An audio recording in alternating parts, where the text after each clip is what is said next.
of all the sectors, and this is, again, it's not new, you've known this, over the last year, the two sectors that have seen the most pain, one is real estate, which is not just last year, but for a fairly long. India has been in a very, very bad shape when it comes to the construction and real estate business for some time now.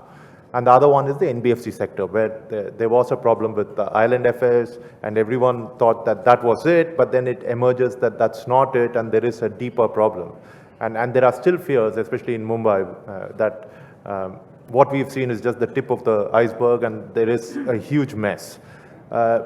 I know that in your budget, you announced a one-time window to sort this out for NBFCs, but it was a limited window. Do you think you sort of need an unlimited window, or let's say a bigger war chest of money to sort this out?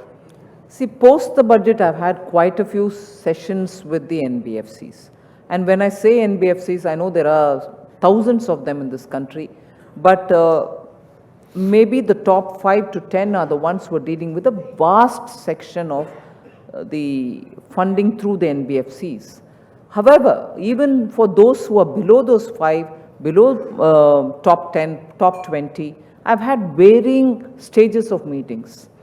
Now, one thing it is for the RBI as the supervisory and regulatory body to constantly monitor the health of many of these NBFCs without really becoming too intrusive. So they are monitoring, and I'm closely in touch with the RBI as regards NBFCs. My one-liner, even if it sounds a bit pedestrian, is I don't want anyone falling off the cliff. So that is the extent to which RBI and the Ministry of Finance are watching them, but at the same time not getting in their way from doing their regular business. Now, with this said, I'm also making sure that funds reach NBFC. Now, if we can just understand this problem, over last 15, 20 years, if I can put it that way, roughly, public sector banks and scheduled banks, commercial banks, were supposed to carry on with their core business of lending, keeping savings, and for short and medium term.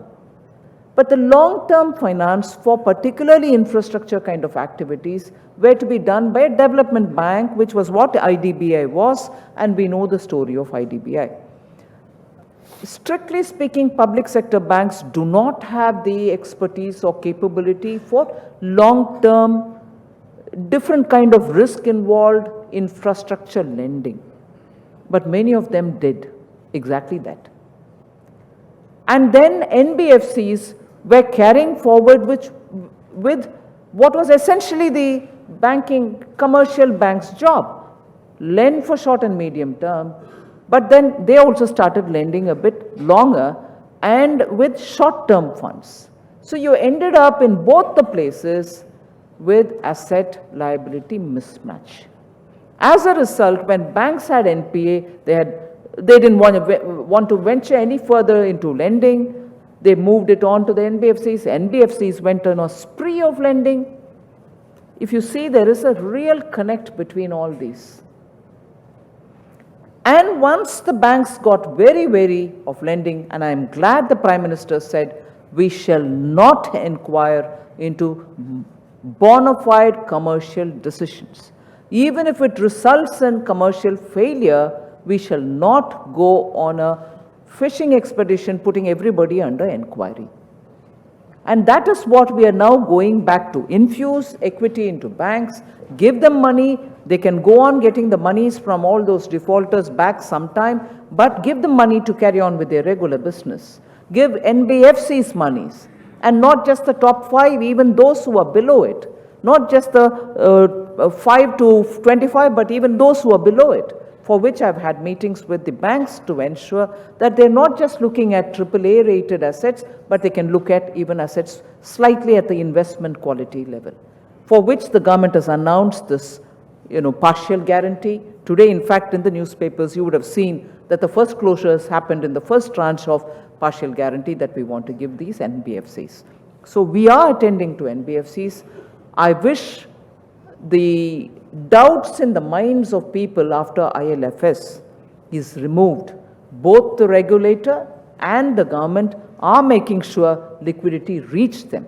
We only want people to go demand the credit that they need to carry on with their business, and private sector should now take this opportunity to get to these institutions and take the money you need to start your business all over again.